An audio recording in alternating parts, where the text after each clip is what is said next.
Good evening, everybody. I'm Michael Brooks. It's great to be here with this incredible panel. Krystal Ball, of course, you know her from The Hill.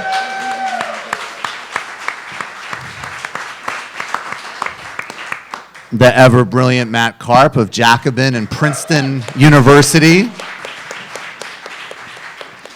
And you can check me out also on YouTube on The Michael Brooks Show. And I want to thank Verso Books for putting this together. I want to thank Fawn for doing all of the tech, which is always the hardest part of these things, without question. We're going to get started promptly, but I just want to let everybody know that you're encouraged to hang out after we're done, mingle, talk, go grab a copy of the new Jacobin, which is just hitting the streets, which we're very excited about. And if you can, and I didn't want to be the one to make this announcement because this is like a bad cop announcement, but if you can, fold your chairs.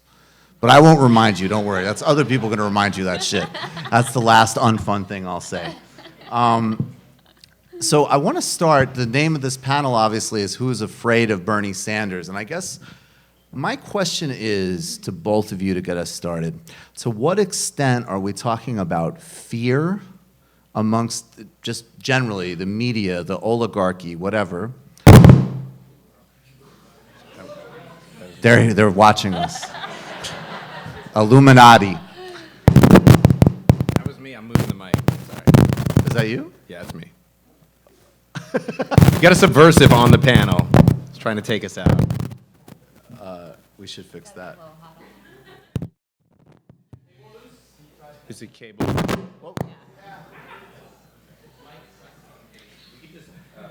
So I'll probably go to Krystal first.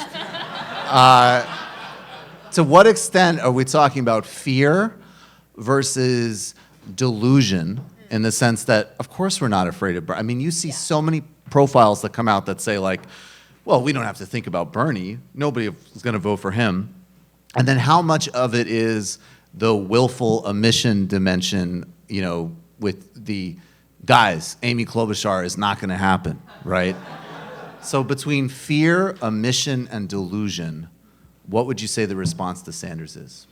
I'm so glad you asked it that way, because when I was thinking about this topic, by the way, hi guys, thank you so much for coming out tonight. Really appreciate you being here.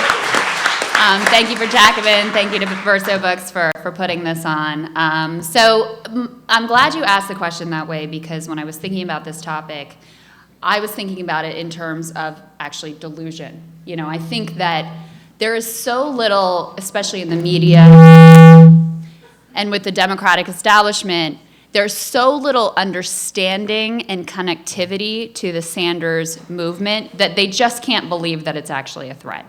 I mean, if you look at today, right, just have a new poll come out that has Bernie Sanders tied for first place. He's just overtaken Elizabeth Warren again for second place in the RCP average.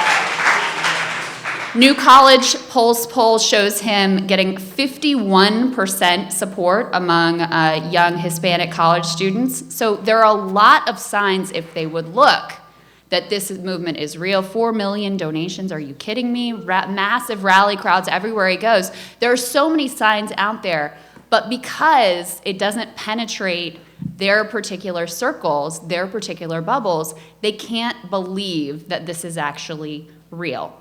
So I really think, you know, having worked in this world, when they're writing the articles and just sort of like leaving Bernie out of it, leaving him off the headlines, just completely ignoring him at the debate this week, he gets less time than Cory Booker. Like, what is that about, you know?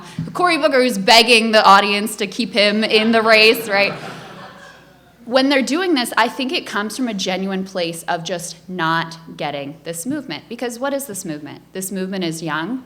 It's working class, right? It's teachers, it's Walmart workers, it's people who are working at Amazon warehouses. These are the people that are funding and showing up at rallies and really energized and excited about this movement. And they just have no connectivity to those people at all. So I think it's more of delusion. Now, I actually, in my radar this morning, I tackled this a little bit. I think when, we'll say, Bernie wins either Iowa or New Hampshire, I think all of that ignoring him and not paying attention and not giving him a chance at all, I think then that all flips. And there's a total meltdown, freak out when they realize, oh my God, this guy, like he could actually win. And then, oh my gosh, I mean, you see these like billionaires going on TV and crying about Elizabeth Warren. Can you imagine what's going to happen when they realize that Bernie Sanders could actually be the nominee, let alone the president? I can't even imagine the meltdown that's going to occur. I can't. But right now, I think we're in the delusion space. Dying on that. Yeah, I mean, one of my most favorite quotes of all time was delivered by Donald Trump, quoting Mahatma Gandhi, who never said this, but first they ignore you, then they laugh at you, then they fight you, then you win. We're still somewhere in the laughter and ignorance phase, I think, and just on Krystal's point, I think it's almost deeper than ignorance. There's the Bernie blackout, which you could say is a form of fighting, given the way that these. It's not a coincidence that multi-billion. It's elementary to fact that multi-billion-dollar media companies are not interested in promoting the candidacy of a socialist who's out to soak the wealth of multi-billionaire owners. But it's even beyond a certain kind of the ignorance of Bernie. It's a deep incomprehension, I think. It's on the level of, to the extent that these people, it's not that they aren't really thinking about Bernie. They are. They just don't understand. I think they look at Bernie as they still are in some ways, I would say this sort of in the mainstream press, are still in a kind of 2015 model of Bernie as this candidate of a kind of irrelevant fringe left. Okay, yes, college kids, young people like him. He is somehow sort of divorced and separate from real America, real politics. Where real politics happens is sort of somehow not compatible with Bernie Sanders. And it's a complete, completely blinkered worldview. But that's the sort of starting place, I think, for this analysis, where it's like, oh, let's take a few minutes to like consider this curiosity. When you say real politics, I think of Chris Matthews with like a giant mouth of food. Real politics. But I think it's entirely consistent with how the elite media covers anything that's happening with the working class. It's either completely ignored or it's caricatured. I mean, it's like, a CNN correspondent going on safari in their own country to see what the peasants are doing. I mean, that's the way that the working class is covered. Why? Because this is not the audience, and this gets back to Noam Chomsky. This gets back to thinking about media is a business. Who are their customers? It's affluent white liberals who love Elizabeth Warren and Pete Buttigieg, and that's why they get glowing coverage. That's why CNN goes down and Jeff Zeleny says, "Is Mayor Pete the next Obama?" Until they find some voter who's willing to be like, "Yes, of course he is." That's who their customer base is. That's who's buying New York Times subscriptions, Washington Post subscriptions. That's who their advertisers are pitching to. So it's no surprise that that's also who their stories are pitched to, geared towards. That's who they have in mind. And by the way, that's also who mostly populates newsrooms, right? So again, when we talk about lack of connectivity to this movement and the working class people that are fueling it and that it represents, it's so consistent with the failures of the media writ large that they cover Sanders' campaign, either not at all or with utter and complete derision and contempt. I mean, all that data on occupational donors, people, like, to what extent there is something like an activated working class participating in politics today. It's through donating and volunteering to Bernie Sanders. I mean, the ratio between how many, like, say, mail carriers were Bernie Sanders donors compared to Elizabeth Warren or Joe Biden donors, something like 5, 6, 7, 8 to 1. Truck drivers, forklift operators, et cetera. How many mail carriers end up on television ever, unless they're being the subject of an urban safari on the part of the New York Times? It just doesn't exist. So the sort of political worldview of a mail carrier who donates to Bernie is actually an undiscovered country for most of the media. That's Totally 100% right. And I want to bring in we've been having this conversation a lot because it's important, which is the PMC conversation, the managerial class, right?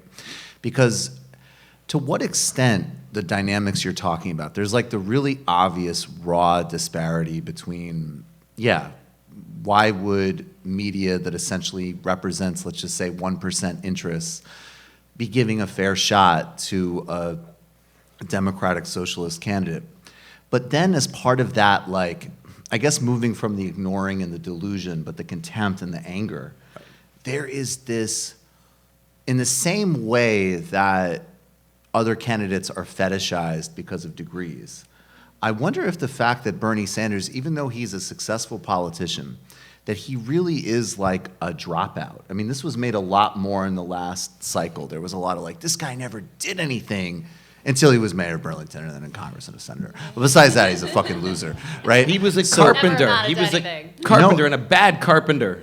No, but I mean, forgot about no, but that. seriously, to what extent, suppose I would definitely hire him to be president, not hire him to be my carpenter. That spoken Yes, word yeah. album, though, that was dope. That was, of course, that's part of being president. But to what extent do you think that it's not just that this group of voters that has such a disproportionate influence, of course they're going to like Warren and Buttigieg, but that Sanders like fundamentally threatens everything that they have told themselves about who succeeds and why? Yes, absolutely. I mean, to tie this into the news of the week and what's going on with impeachment, et cetera, and Aaron Mate, who's in the room somewhere around here, made this point on the show this morning. Aaron Right over Mate, there. prominent pro-impeachment activist.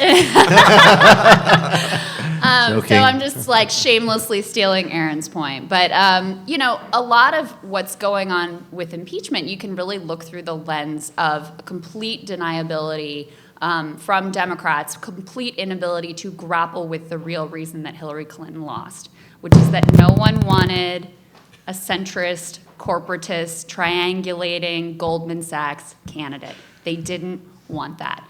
And the Democratic establishment has never been able to grapple with that fact because it indicts everything they've been doing for the last 30 years, right? You have a lot of people, Nancy Pelosi, et cetera, who came to power through this particular system, this particular way of doing politics. So it does. They're not wrong. I mean, when Bernie Sanders says, I'm an existential threat to the Democratic Party, yes, I am, they are not wrong to feel that their occupation and base of power is truly threatened by a movement that centers working class people, the multiracial working class, and is bold and radical in its politics. So, you know, how many polls have come out that show Bernie beating Trump, especially in the states that where we need to win most, right? Wisconsin, Michigan, Pennsylvania, et cetera.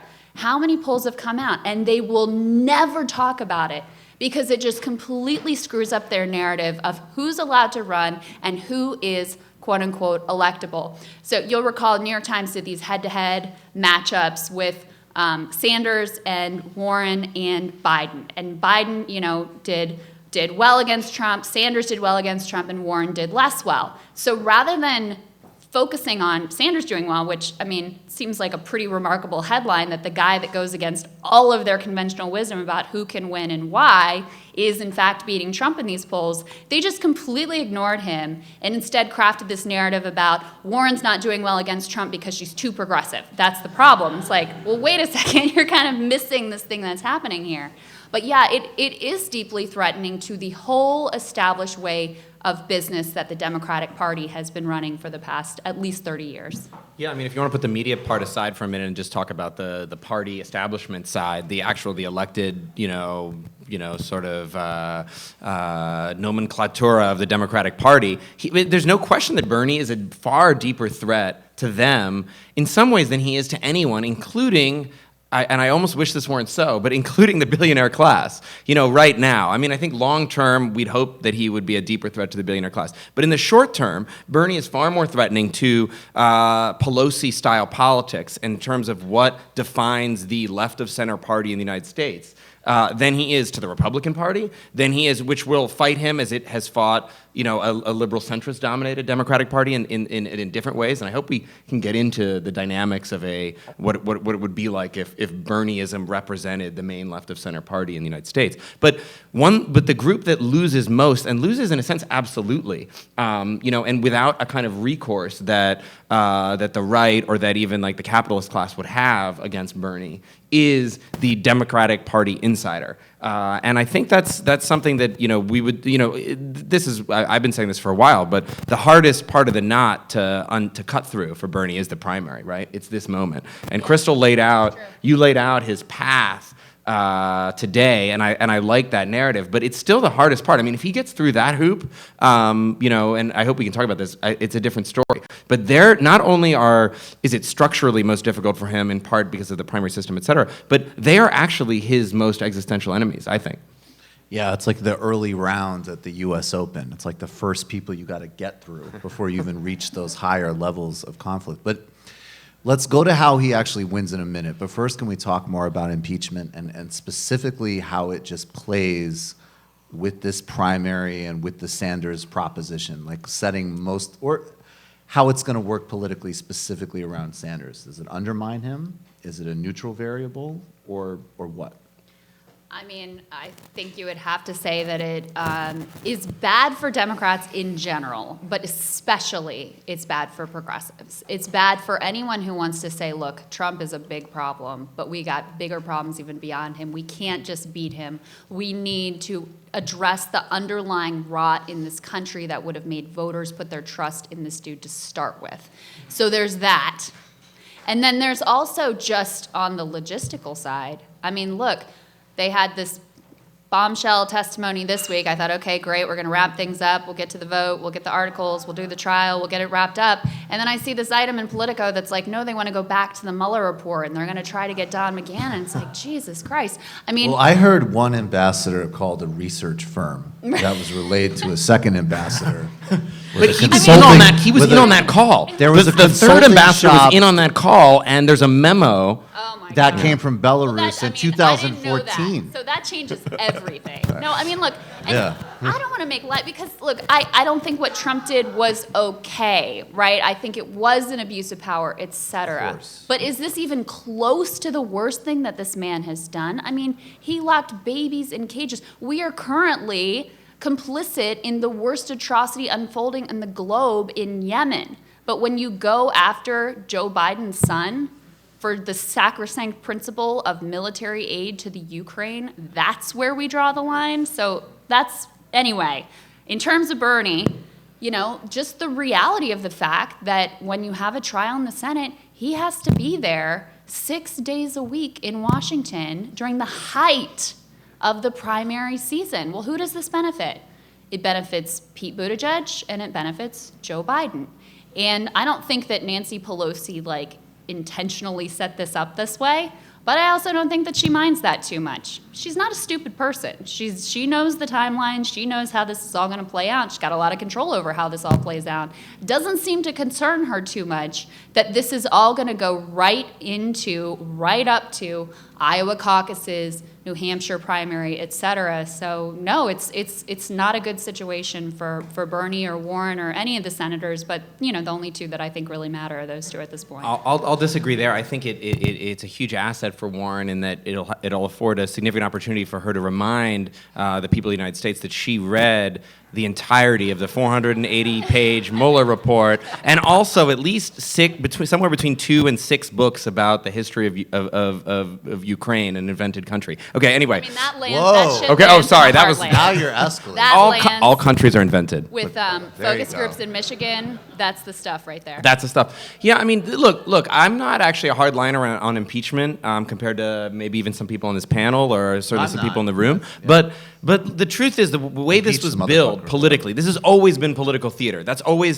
Everyone understands that, everyone should understand that the Senate is not going to crack and the Republican Party is not going to commit Harry-Carry and destroy its president right before an election. The odds of that happening, even as Democrats continue to sniff around, hoping, pressing their noses against the window until the cartilage breaks, trying to find the key piece of evidence that's going to You get... stuck with that one. Yeah, I stuck with that one. He The- tested that out You were before, shocked at us and we earlier. were like, dude, maybe rethink.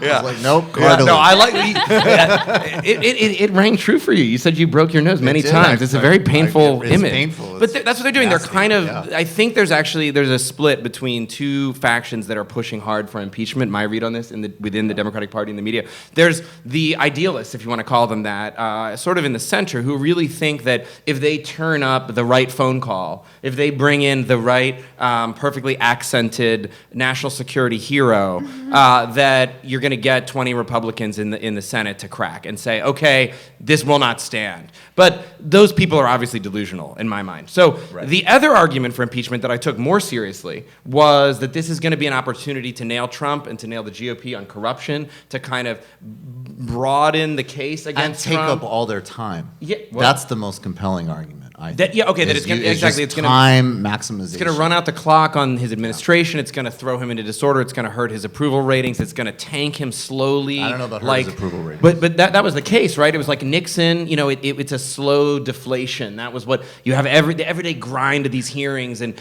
everyone just sort of gradually becomes disillusioned with the president. The truth is, though, Trump is obviously in a very different position than Nixon. His political ratings are already in the toilet, and the people who are there for him are going to stay with him. So that's not happening. And more to the point, the way the hearings seem to have unfolded, there's no, as far as maybe, I mean, in fairness, I haven't been following it as closely as maybe some people, but I haven't, the polls don't seem to register a sense that that the particular way that the Democrats have sort of shaped this theater, this performance of impeachment, has not connected it to broader questions about the state of the country and the larger corruption of the ruling class. There's a new centered on Marquette Trump. poll showing that in Wisconsin, people are like actually moving back towards Trump to some extent. No, I mean, the same Emerson poll that had Bernie in first with Biden also showed independents moving against impeachment significantly, 10 points since last month. And it's because they feel like, okay, yeah, this wasn't okay, but is it impeachable? Is this really what we want Washington wrapped up in for months and months on end? This doesn't connect to my life. This, I care about healthcare, I care about wages, I care about climate change, I care about all these range of issues. And as much as we want to say, oh, they could walk and chew gum at the same time, of course they can. Of course the media can. I mean, of course they're going to be wall-to-wall coverage on this. It's at least good for ratings. It hasn't been as great for ratings as they'd hoped, but it's good for ratings. And their whole mission, since Trump has been in office, is to make every story about how Trump is bad, which has only really helped Trump, honestly.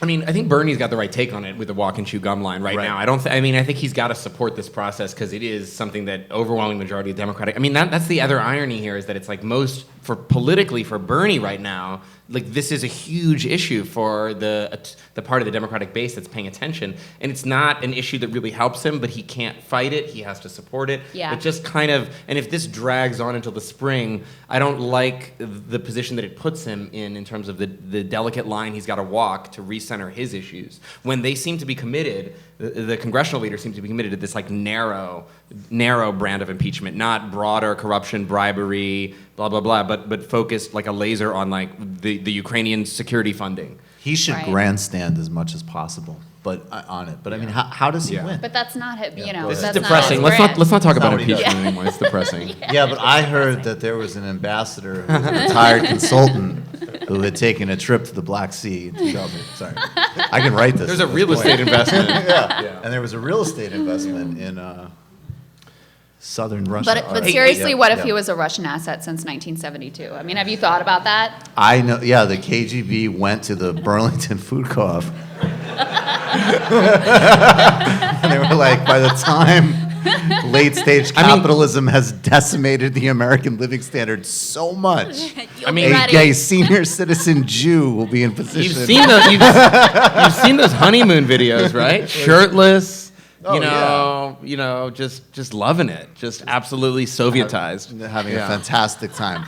So, but I think, though, it's actually really important to keep it real, which is like, he is a main contender, and arguably, just objectively, I mean, I think Biden is a disaster, obviously.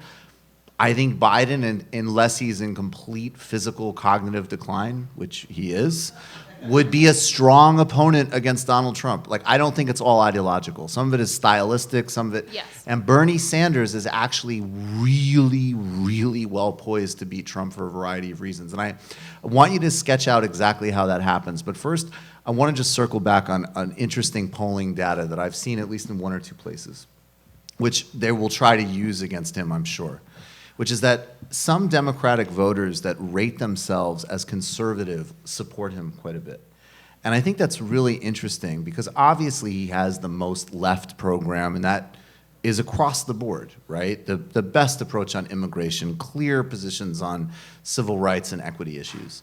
But at the same time, I think what is maybe, this is just my theory, I think what's resonating with people is the way that word is used by normal people, which is some respect for community, some respect for values outside of success and competition, and things like that. So and I think that also really helps him in a general election to speak credibly against Trump as like an actual bearer of decency, not just like hysterical, how dare you, sir, stuff. Yes, I think that's absolutely right. I mean, look, in a lot of ways, we at Rising get to sort of see how that crossover between the left and independents and more moderate and conservative Democrats and even some Republicans, how that works. You've got 70% of the public, 70%,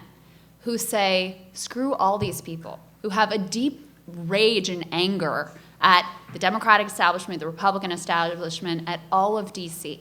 And so when you have Bernie Sanders out there willing to call BS on the Democratic establishment, that lands with a lot of people, and it's not a left-right thing. I mean, we were digging into some of the crosstabs, and maybe some of you all saw this, in New Hampshire, which is an open primary, and the three candidates who have the most crossover Trump voter support are Tulsi Gabbard, Bernie Sanders, and Andrew Yang. Why? Right. Because all three of them are anti-establishment. They're very different ideologically. They're very different candidates stylistically, ideologically, et cetera. The one common thread is that they are willing to call bullshit on the Democratic establishment. They are not of the Democratic establishment. And that there is a massive constituency for people who are just willing to be honest about the failures of power, whether it's on the left or whether it's on the right. And so I really don't think it's more complicated than that. I also do think, and I worked in West Virginia. I used to live in Kentucky. I was at Bernie's rally in Kentucky, so I got to see him in action there. And there's such a lack of understanding of how those issues around labor, around union rights, healthcare. I mean, you could almost not be on economic issues. It would be hard to be too far left on economic issues to land in most of the country. And so the fact that he leads with that and it connects in this very just like real and visceral emotional way. His language isn't, it's not the overly intellectual way. It doesn't come off as Harvard. It comes off as I'm meeting you where you are. I'm hearing you. I'm addressing your concerns, and I'm going to fight for you. It's incredibly powerful. But yeah, I think, the reason why I think he would be the best candidate to go up against Trump is because of that anti-establishment branding, the fact that he speaks about populist economic issues in such a powerful and accessible way. And also because no one's going to be able to accuse him of being corrupt, right, or being corporate owned, or any of the things that that Hillary walked right into, that Biden is an absolutely easy mark for. Like, never will I cheat on you, as Travis Scott sings. Yeah, indeed. Exactly. I mean, you can with Biden, you could just roll out the same playbook that he used against Hillary Clinton. It's not going to work with Bernie. And for all the oh my God, they're going to call him a socialist. Well, first of all, they're going to call these people socialists, number one. Number two, let them, and then let's have a debate about economics, because that is the place where we actually are strongest in places across the country. I mean, it's such a critical moment. We're poised at this knife edge here where this, an old order is dying, a new world has yet to be born, et cetera. I mean, we've been that way for a minute, actually, since 2008. And partly this issue to sort of promote what I think is really critical reading in this moment that explores both the opportunities and in some serious, very sober-minded ways that are sort of anathema to my own boosterism, explores the ways in which the limits of left populism in Europe, in South America, and elsewhere, and takes a hard look. A lot of the pieces in this issue about clearly the center has fallen out of transatlantic politics in so many ways, and the populist right's on the march. Populist left is fritzing in and out, but looks to have a look in the United States, which I'm going to come back to. But I think what we've got good pieces on the pink tide in South America, what it achieved and what it didn't achieve, which we see very vividly these days. And I'm not hijacking to Bolivia, but it's something that we need to wrestle with on the left. There's a good piece, kind of an amazing interview with Yasha Monk in there, a very hostile interview, which is good, about the promise and perils of populism. This is a critical moment where I actually do think I'm bullish on populism. I'm bullish on sort of the analysis that Krystal just gave about in the United States in particular where people are and how Bernie meets that need. There are long-term issues about how the possibilities and the limits of that, right. Which I think this is what Jacobin is for in some ways, to sort of get into the meat of those issues. But to stay on 2016 and bring it back home. I was looking at, we're doing crosstabs. I love crosstabs. I promise people some crosstabs. I was looking at the Survey USA Georgia poll, and they, there's always a percentage of Democrats that they poll who voted for Trump, right? It's like, 6-7%, right? It's those Obama Trump voters, right? Georgia, this was interesting. It's like about 6%, but it was a huge sample size, so there were over 100 people. Bernie led. He like clean lead of Trump voting Democrats in this poll. I mean, again, not surprising if we're gonna, from Krystal's analysis is clear, like that he's the outsider candidate. But I still think like that is missing from our sense. It was like he was up on Biden. Warren had, I think it was of the Trump voters, and this is ominous for me if you're thinking about Warren in the 2020 election. We can talk about electability. I think it was. They had Bloomberg in the race, and it was Bernie. Bernie was at something like 20%.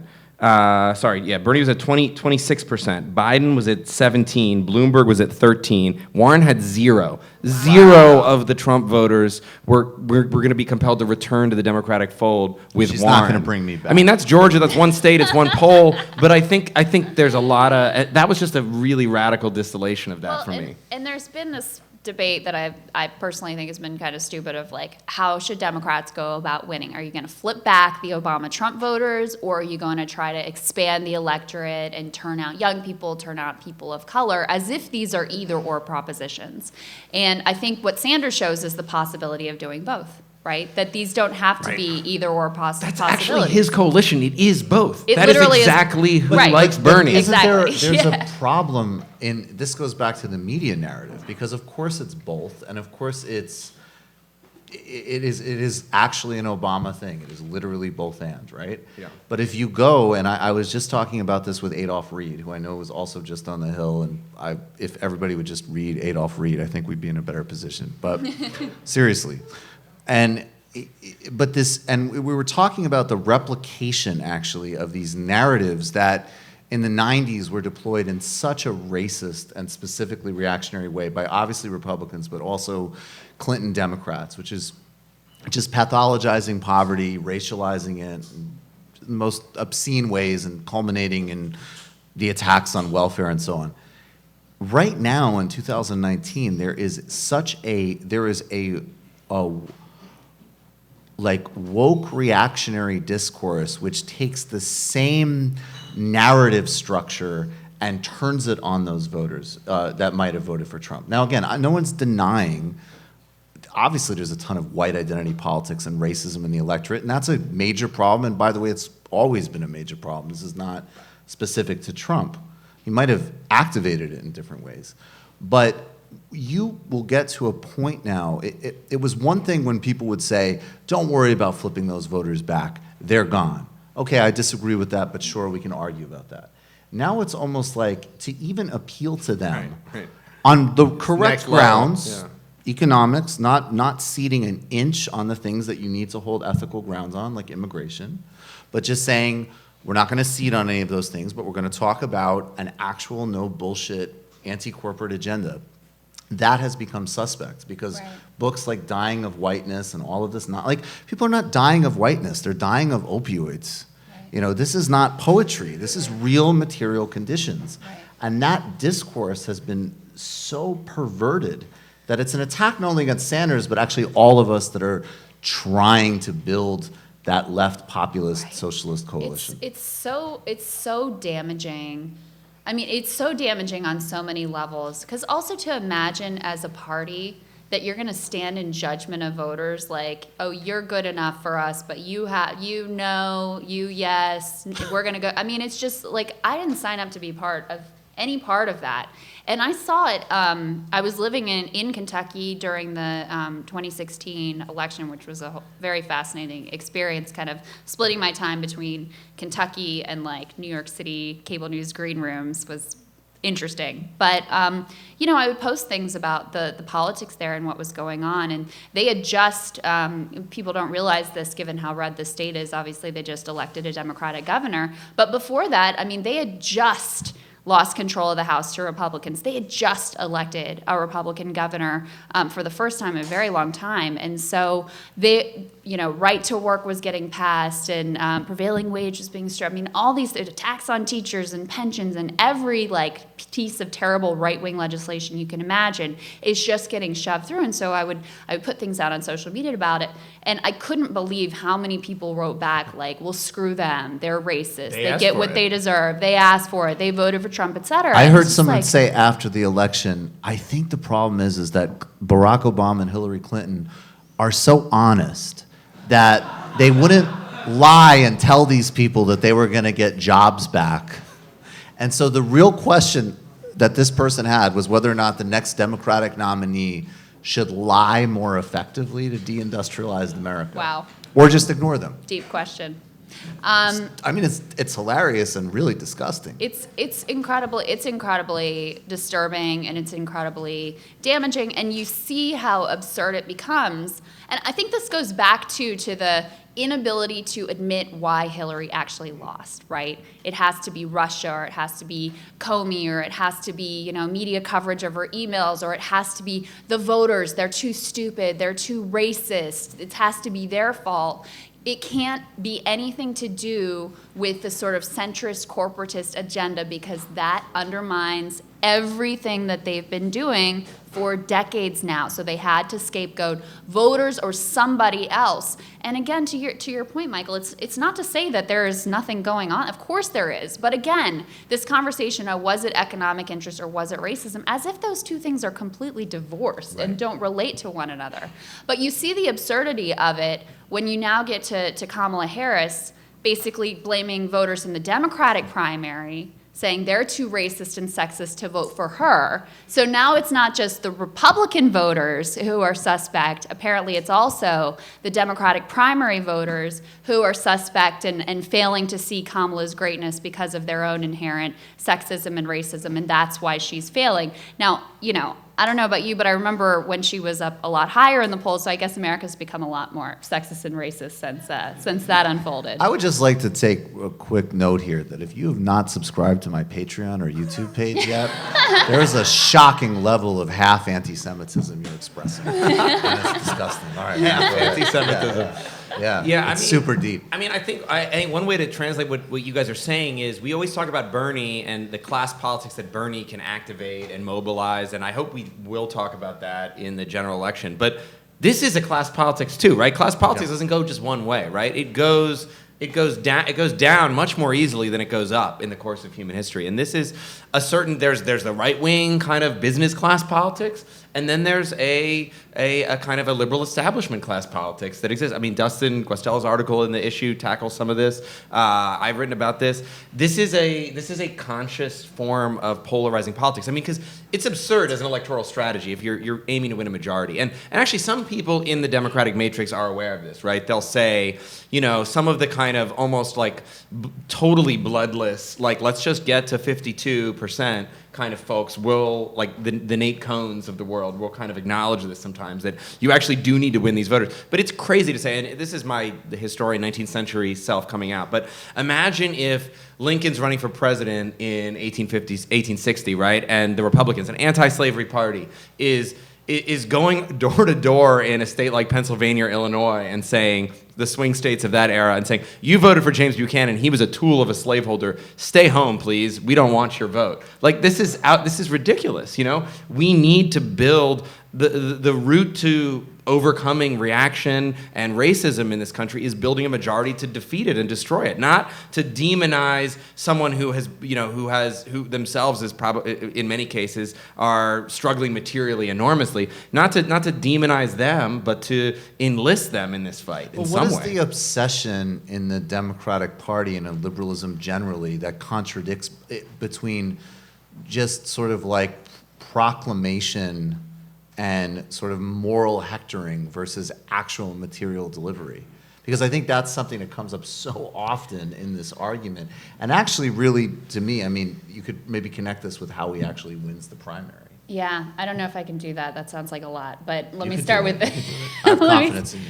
Let me start with this. I mean, I think what we have seen in an era where politics are so gridlocked that so little gets accomplished, the only thing that either side can deliver for their bases is basically this sort of like culture war, like psychological benefit. And you see it really plainly with Trump. Right. I mean, you see it really plainly, the white identity politics and the, you know, that his base is still so with him because at least they can get juice out of that. But you see it with Democrats, too. I mean, they feel like they can do the same, like, sell out the working class thing as long as they're less racist than the Republicans to keep people of color, working class people of color in the fold. And so it's incredibly cynical, honestly. But in an era where you have gridlock politics, there's a sense that that's the only thing that you can deliver on. So it all collapses down to this kind of virtue signaling, very shallow level of politics. Yeah. Can we talk Bernie Trump 2020 and how how do we break this box? How do we actually win? Yeah. But first, let's We get talk through about the primary. We got to do the primary first. And I agree with you. I Yes. think the primary is harder. Yeah. Okay, Okay. so So you're right. We should primary- talk more about. I want to talk about the easy part. Come on. We'll get to Easy stuff is fun. Look, so easy part you, hard part you. How does Okay. he win the primary? Okay. Yeah. How does he win the primary? Yeah.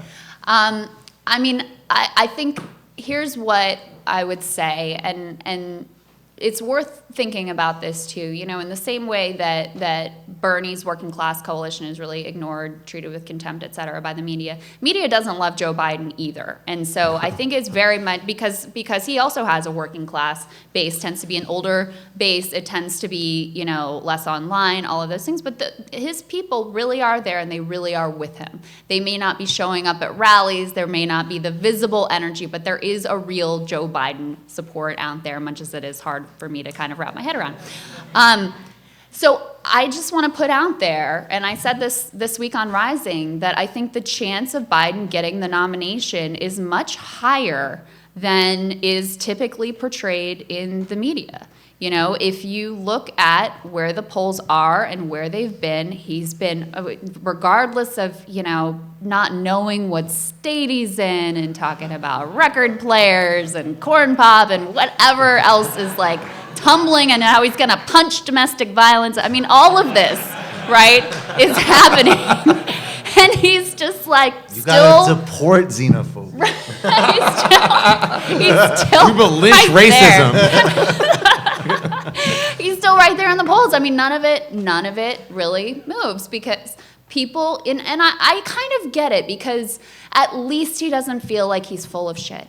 I think he sincerely believes that his incrementalist, neoliberal, let's just get rid of this guy and go back to the good old days thing. I think he sincerely believes that. I thought you were going to go in another direction. He's sincerely declining. Yeah, well, that too. But I think he's sincere. So I just want to say, I don't want you to think that it's not possible that Biden will win this nomination. It's very possible. I think if the voting started today, Biden would be the nominee. Yeah. Because if you look at, he's in strong enough position in Iowa and New Hampshire. I don't think you're going to have a clear, one person who wins both and comes in with a full head of steam. So if he does fine in Iowa and New Hampshire, comes into South Carolina and Nevada. He will win South Carolina, I think, almost no matter what happens. And then you're into Super Tuesday, and you have a lot of southern states with large, sizable African-American populations that are going to vote on Super Tuesday. You're talking about, North Carolina, you're talking about Virginia, you're talking about Oklahoma, you're talking about Tennessee, you're talking about Georgia. I mean, there's a lot. In Texas, which is a place where Biden, I looked at the RCP average, has right now a 10-point lead there on Bernie. So he has real strength. So something does need to shake up. Now, I will say, I do think that it is entirely reasonable and not a conspiracy theory to think that Bernie's coalition is undersampled in these polls. I don't think that that's crazy to think at all, in part because his whole theory of the case is expanding the electorate. So definitionally, pollsters are going to screen out of their likely voter model the people that Bernie is trying to bring into the fold and get to show up that have never showed up before or show up very irregularly. So I don't think that's crazy at all. But that accounts for a few points. It doesn't account for the 10-point disparity that you see right now in the RCP average. Look, I think strategically, as we get closer down to the wire, I think he's got to be more aggressive, more direct in making the contrast, in calling out the corruption, in really separating himself. Elizabeth Warren did him a big favor with her Medicare for All flip-flop and walking away from that and now basically being on the Pete train on Medicare for All. That helps a lot in terms of separating from her.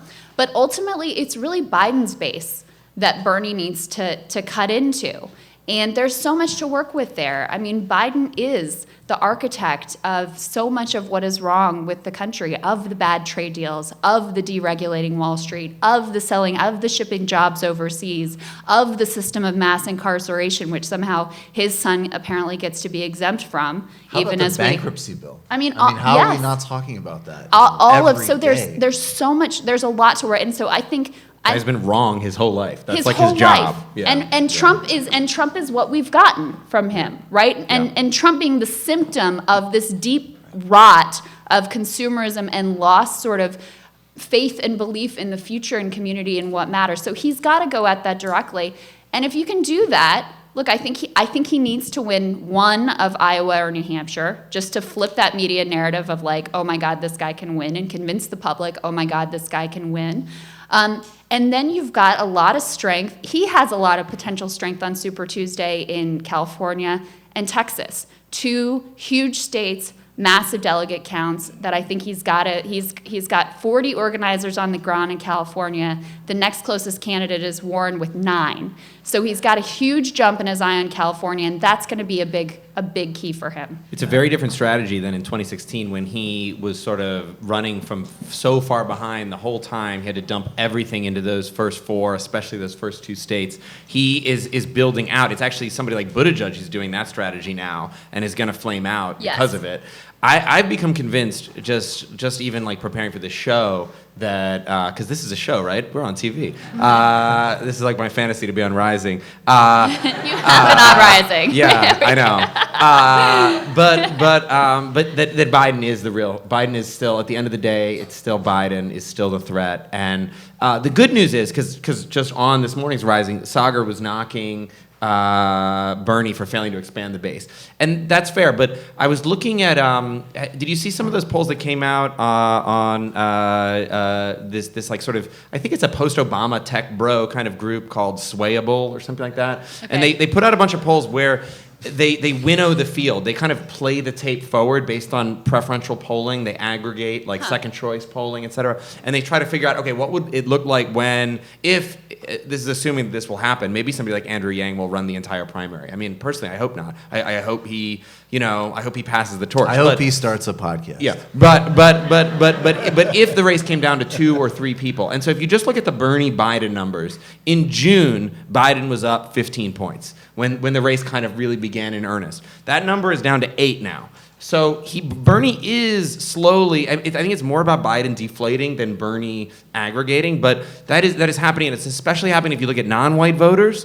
Biden was up 9. Now he's up 4. So Bernie has really made headway into black voters, and particularly though into Latino voters, as we've talked about. And I think he is slowly expanding the base. That might not be fast enough. The trajectory might need to accelerate. But Well- there is some reason for hope that he's doing some of that work. I'll tell you the two groups that the campaign told me they're looking very closely at and you see this already playing out. And one is with Latinos, and they've been doing that work so effectively. I mean, he really has a great team in place that is understanding that community. I mean, it is of that community and speaking to them in a way that connects and is culturally relevant.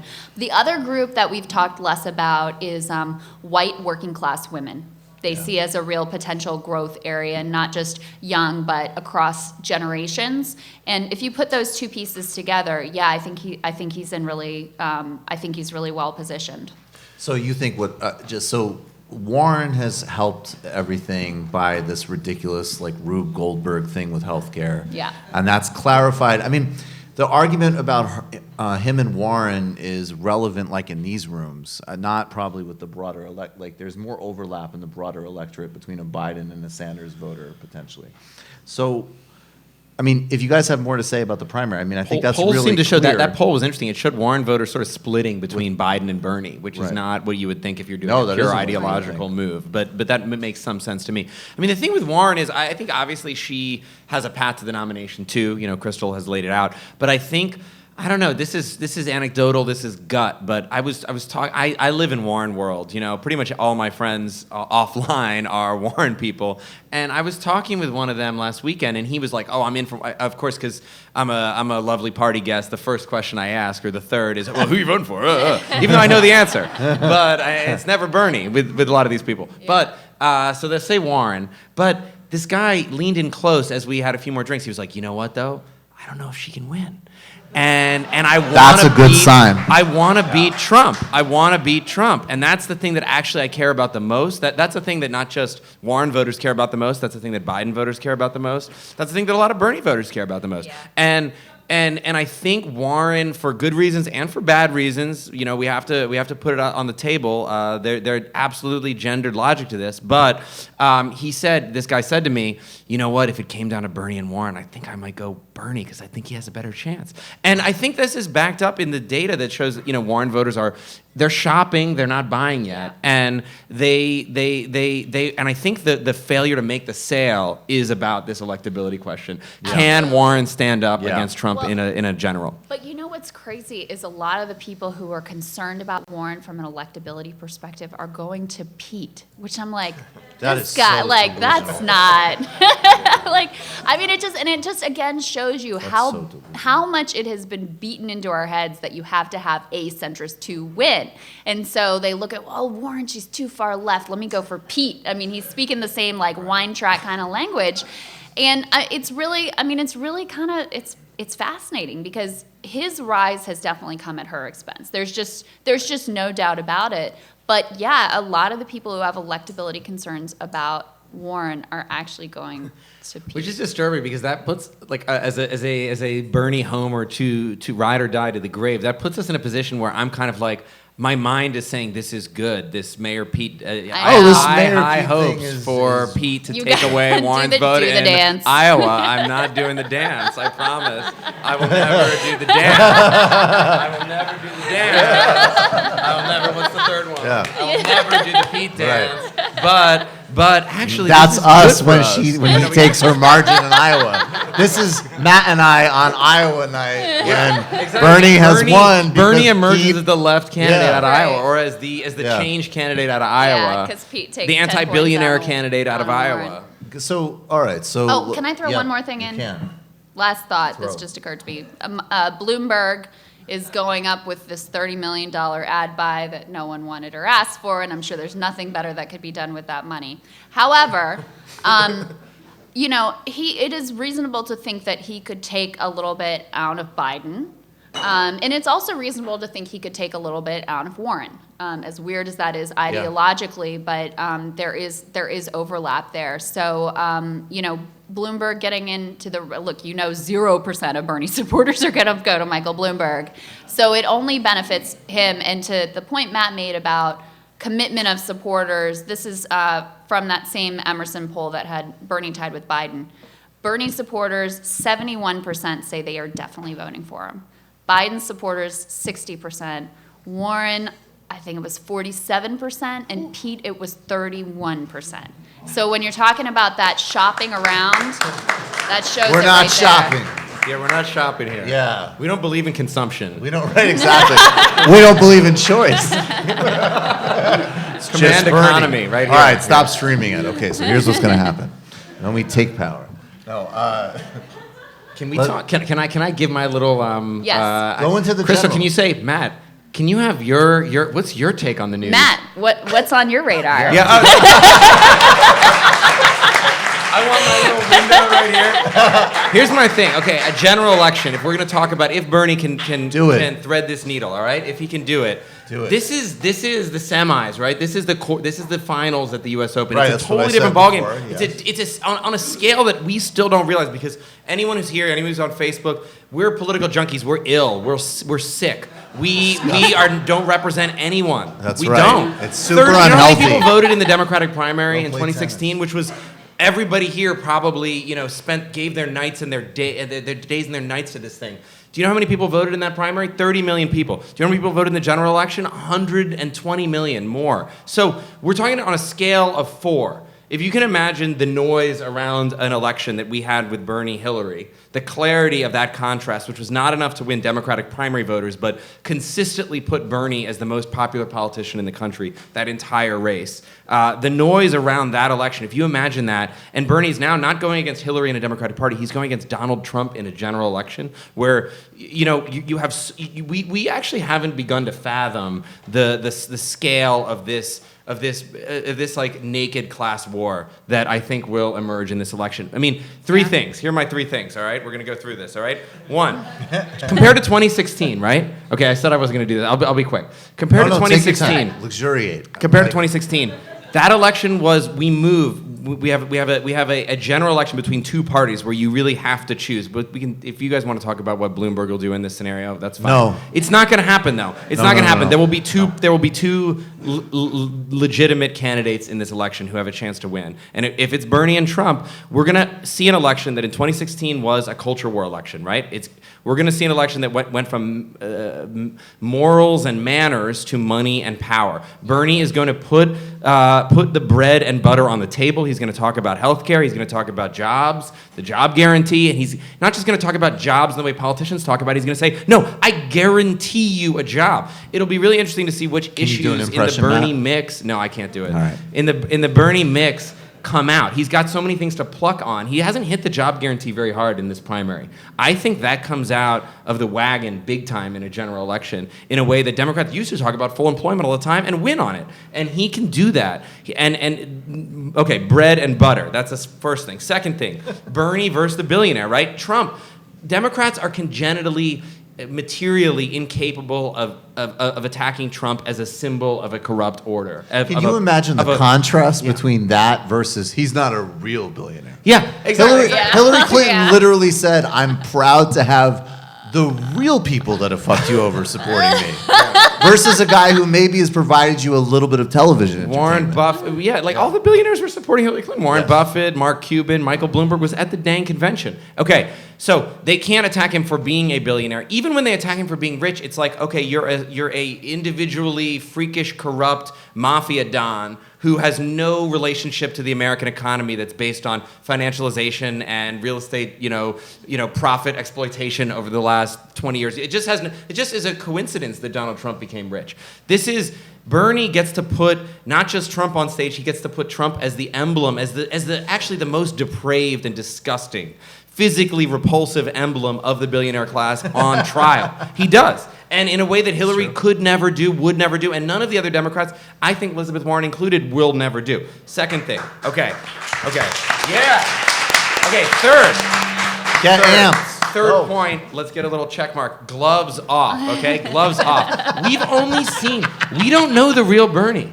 We don't know the real gloves off Bernie. We've only seen Bernie on the national stage in a Democratic It's the primary. way he's With learning his it. friends, right? With his friends. Yeah. Secretary Clinton. I have respectfully disagree. Okay, sorry. I said I can't do it. I'm not No, going to you try did to it. do it. You know what? I have to tell you what I saw. Did you guys see the impression video my God. with James Yeah, Adomian? that was great. So what I really loved at that, James Adomian in character said that Trump looks like Chucky. And what I wanted to see how Bernie would respond, and Bernie sat there, and Bernie's like, yeah, particularly when he smiles. There it is. When he tries to smile, he didn't even give him a smile. Exactly. We don't know. I mean, Yeah. Bernie attacks Trump rhetorically. He does the thing that all the Democrats do, but we don't know what it's like when Trump is in his sights, when he has somebody in his sights who's not. Look, the blood sport doesn't play well in a Democratic primary, and I agree that he needs to differentiate himself from Warren more and so on, and that will happen. But even when he does that, it's going to have to be very subtle. Iowa caucus voters don't want to see chum in the water. I think you're tricky. wrong. Oh, you I think you're actually wrong? think they do. Wow. I mean, like they say they don't. Oh, but I like it. They TikTok. Crystal's harder than me on this. Okay, fine. But Bernie so far at least seems to have taken my view that it's better not to go on attack. But that being aside, your damn emails, I don't want to hear about them, etc. But in a general, we don't know. Gloves off Bernie is a different Bernie. There's a tiny preview of this in I'm sure it's not representative, but anyone remember Bernie's first Senate campaign? Real Bernie heads here against Richie Rich Tarrant, Republican software developer from Vermont, almost a billionaire, who ran in 2006. And remember, this was a Republican-held seat. Jim Jeffords had won the Republican primary in 2000 in a landslide. He was a centrist Republican. He switched parties, but he was a Republican. He won 40% of the vote. This was a real possible opportunity in 2006. Tarrant spent more money than anyone's ever spent in a Vermont Senate election, I think still probably to this date. Bernie called him out as Richie Rich every day. He talked about his Florida real estate, luxurious real estate holdings. He nailed him to the wall on him trying to buy the election. It was beautiful class politics, and he won going away. He won by something like 30-some points. It was beautiful, and we don't even know Trump's vulnerabilities from this perspective yet because we haven't even gotten a chance to put him in the crosshairs yet. Excellently done. I'm going to tell Saagar we've got a new co-host, new backup co-host, and also we need a live studio audience too, I think. Yeah. How does that win in the general election? Because we always say and the other big difference is that Bernie's going to be an organizer and it's going to flow right into how he pushes his agenda. But what does that actually look like when the rubber hits the road, right? Because this is a really unique proposition. He's got to get through this primary process.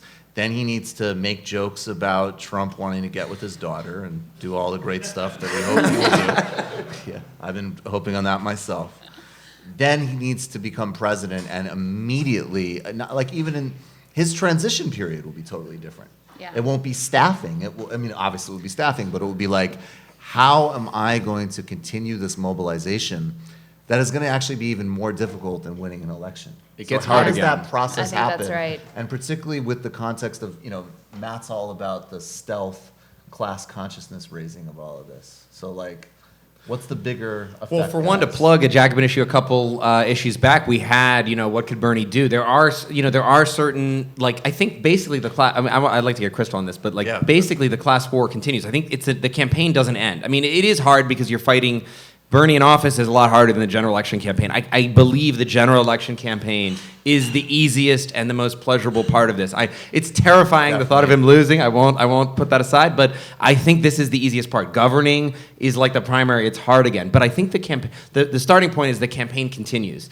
Every governing office is also a political act that is continuing the campaign. Yeah. But I would like to hear But Krystal. Krystal, what happens when the bureaucracy is up against them? Yeah, I think there are some warnings for Sanders in the experience of the Trump presidency in terms of how he would actually govern. Saagar on my show actually talks about this a lot, and it's something that he saw unfold as someone who supports Donald Trump.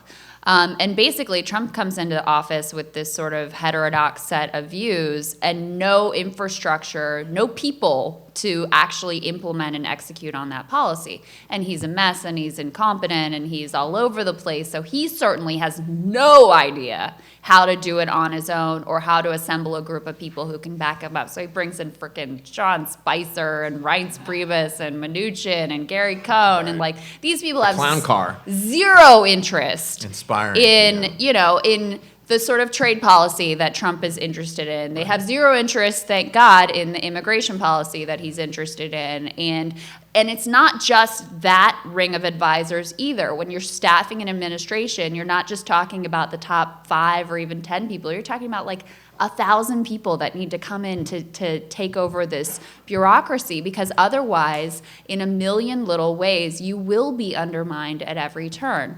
Now, what I will say is I think there is a lot more infrastructure on the left to come in and take those positions, but don't doubt that there is a powerful establishment bureaucracy in place that, if Bernie Sanders is president, will fight him at every turn, will not want to upend the established way of doing business. And you'll still have a lot of Democrats in the House and Senate who also don't want to undermine him at every turn in every way that they can. So having the people around him who are willing to play brass knuckles within the federal bureaucracy, know how to work those levers of power, and are fundamentally committed to a Sanders both domestic and foreign agenda. I mean, that's one of the other things that we've really seen too, is the way that the sort of military-industrial complex fights back if you want to do anything different on foreign policy at all. I mean, we will see that writ large in a Trump administration, in a Sanders administration as well. So that's the warning. But I think, look, Bernie Sanders is a million times smarter and more competent than Donald Trump. There's a lot more infrastructure on the left, so let's assume he's able to build that piece out much more effectively than this administration has done. Then I think, his model, what he's talked about, is the only way that you can go about doing it. And I'm not saying that it's easy. I'm not saying that it's like, straightforward and we're going to do this and then bingo, we're going to have Medicare for all. But you literally do, like he said, have to go to Joe Manchin's backyard, like with all of us and all of our friends, all the working class people who are going to benefit from Medicare for all. You have to show up and demand it. It is the only way that dramatic change has ever happened in this country. It doesn't come from the halls of Washington, I can tell you that much. So I will say, and maybe this is fanciful, but I think in a world where Bernie Sanders becomes president, there will be such a shock to the establishment that they will be doing some searching of like, oh my God, where do we go from? What do we do? Mike Bloomberg will not be self-searching if that there will be an opening there politically as well. Like, oh my God, this movement is something that we never contemplated, never wrapped our head around. I think that's the only way you get it done. David Sirota, who's on one of Sanders' senior advisors, talks about how Obama came in with this combination of like an actual movement with lots of energy and like all the Wall Street guys, right? And so what does he do? He gets into office, thank you very much movement. Right. Hello, Wall Street guys, welcome to the administration. And just completely disbands the movement. And it's probably, maybe the greatest, certainly the greatest initial error that he ever made. Sanders obviously would do the exact opposite. Yeah, you have to take the temperature of the United States on the beautiful morning of whatever, I don't know when is it November 8th, 2000, did anyone know the election date? Anyway, sorry? November 3rd. So November 4th. Sooner than we thought. When we wake up to, and Cory Booker wakes up to his girlfriend Coffee, and Coffee tells him that Bernie Sanders is the next president of the United States. Sorry, that's a little, anyway. Just a little. Wait, I'll punch it up for you. Yeah. And Rosario says, ha ha, but it's all right, don't worry about it. There we go. That is coming. The temperature of the country. This is where I come back to the campaign, and I know I'm flogging this, but the situation. It's not just like we're swapping out the president now, and we have the media that we have now, and the party that we have now. We'll have a country in that moment that will have gone through something. That will have gone through Bernie somehow wresting the nomination away. We'll have gone through somehow, and we talk about a lot of the challenges. We haven't talked about the obstacles, the media obstacles, the corporate obstacles, the establishment obstacles, various other, torpedoes that he's going to have to dodge along that way. But if this has happened, he will have wrested the nomination away in June. He will have sort of seized the conch of the Democratic Party and have basically coerced a bunch of liberals who realize that he is, will have to bet on it, that he is the lesser evil than Trump. To support him in this campaign, and then, or at least not to actively oppose him in this campaign, and then he will have mobilized this vast. If he's going to win, especially in a general, it's going to be involved mobilizing a huge turnout, And then that movement will sweep him to power. So it will be a continuation of this. We're not like, okay, he has to, we're just putting him in with the blob as is. The blob will already, as Krystal says, will be quivering in and trying to make sense of this crazy 6 months that has drowned it. And I think that's where, the permanent campaign, just continues. And you use the presidency, you can do things with the presidency, as I think, Megan Day and others have pointed out in the last issue, the other issue of Jacobin. You can do things like populist grandstanding, like, hey, guess what? Private prisons are over. The federal government's not going to support them. Or, okay, maybe that's a little more niche, but like, okay, guess what? The federal government will not be supporting, student loan profiteers anymore. Boom. The over. new host Executive of Survivor order. Sucks. Executive and the show is order, and you failing. do that not just as a kind of like, here's a good, reasonable policy. You do that as I'm fighting for you. I am up here in the White House, but I am fighting for you with all of my governing power. And I think as a serious point, and I don't know how you do this, you need to really start already disaggregating. I mean, look, a lot of people are just bad faith and not able to make this distinction, but explaining exactly how he would do that is different than Trump just like leaning on somebody for like a publicity announcement, right? Because that's how it's filtered as the same thing when you look at mainstream. Like Bernie Sanders says, hey, there's media monopolies, and that affects how they talk about income inequality. Well, of course, that's the same thing, obviously, as Trump, like saying journalists should be locked up because they don't like his suit. And we need to be very aggressive on pushing back against that. Yeah, although, I mean, honestly, when Trump was doing that grandstanding stuff, it was actually very effective. Do you think that would be that's a primary question, and I'm afraid that that's not as effective with Democrats as it is with Republicans. I think Republicans are totally enrolled. They're scrutiny down media. for it. They are totally down for it. I mean, look, I think if Bernie Sanders becomes president, if he just sits down with Mitch McConnell and they meet halfway, I think that's going to work out really well. Wow. We don't have much time left, but before we break, and everybody, again, stay here, talk to each other, grab a beer, grab the Jacobin. It's a great new issue, as they always are. I want to ask you, Krystal, about Kentucky. What just happened there? So it's such an important question, which I asked you to ask me, so thank you for that. It's a little bit behind the third wall, folks. Pulling the strings. I like that. I remembered. Here's what's so interesting. There's a lot that's interesting about Kentucky, and I admit I'm a little obsessed with this state. But 2015, before Trump, Matt Bevin, this total asshole, Bad Matt.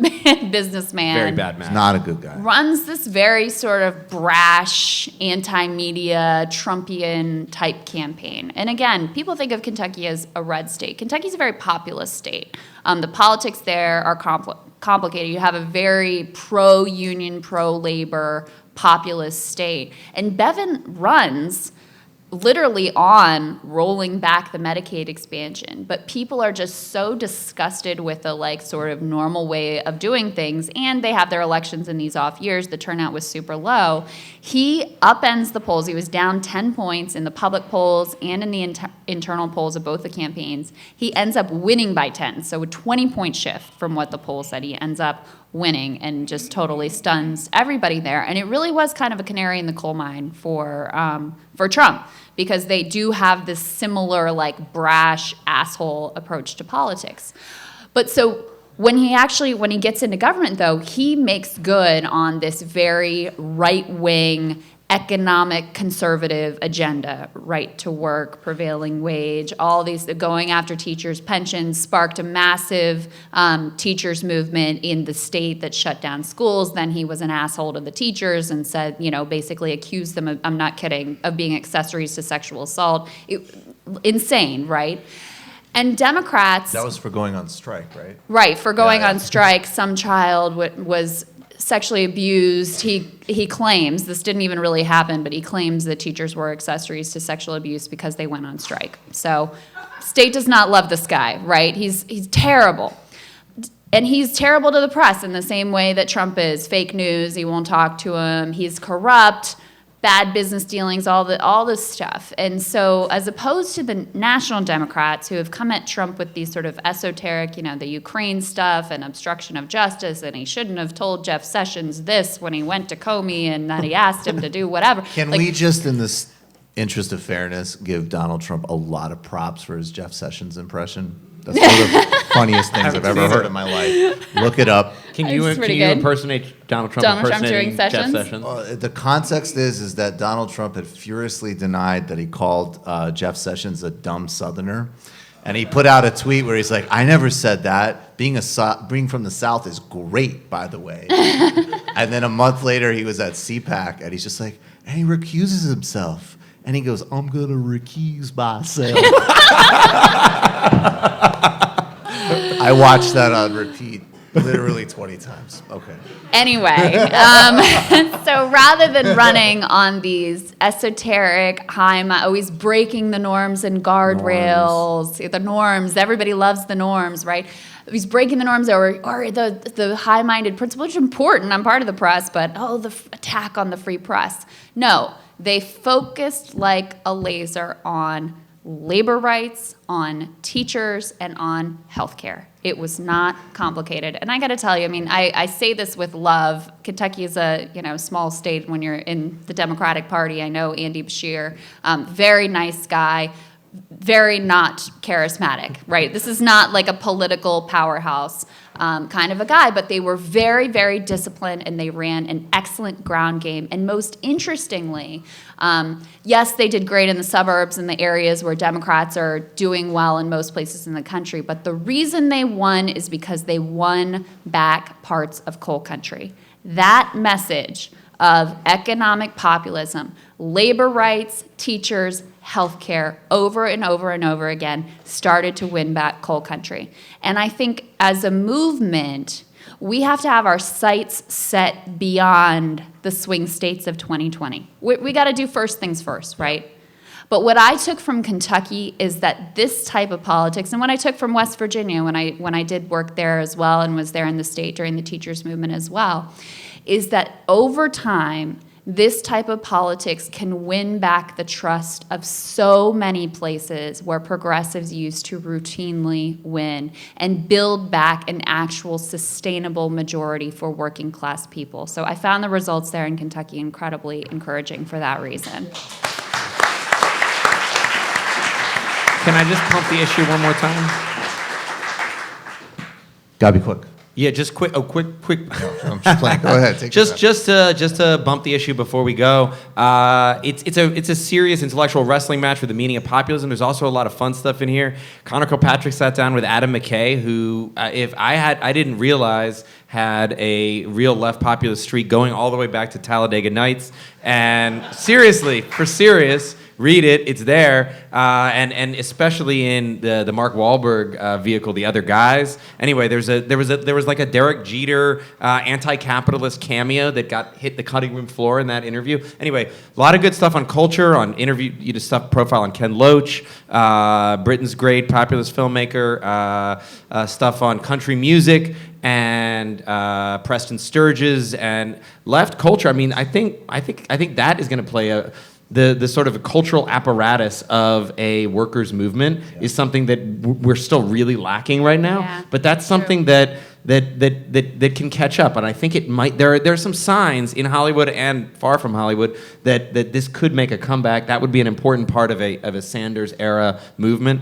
Anyway, a lot of good stuff. Buy this issue, read this issue, put it under your pillow at night. Okay, one more thought. Are we wrapping up? Okay, for those of you who watch Rising, I just want you guys to know how much I appreciate you, how much Saagar appreciates you. I have to tell you, we just started putting the show on YouTube in June. The growth and the response to it has been really incredible, and it's made me feel, it really has been heartening. I felt kind of alone, like, am I crazy thinking about things the way that I do? And for those of you who are out there watching the show and enjoying it and supporting what we're doing, it really, really means a lot. I think it's very exciting. I think it's, an exciting indicator of the type of things that we'll be able to build. So I just want you to know how much I truly appreciate it. Thank you. And Can we do the really stupid, goofy, like Ellen selfie of the whole room thing? Are you guys okay with that? Yeah. Like, can we do that? Because Saagar would be very excited to see that. Can we do it? Yeah, let's Here. do it. Wait, how do So what do here's I how we do it. Okay. All right. Ready? I don't know, Alan. Okay. Oh my God. Yeah, like this. Do the high ho stand. Oh yeah, high hope. Thank you guys for humoring that.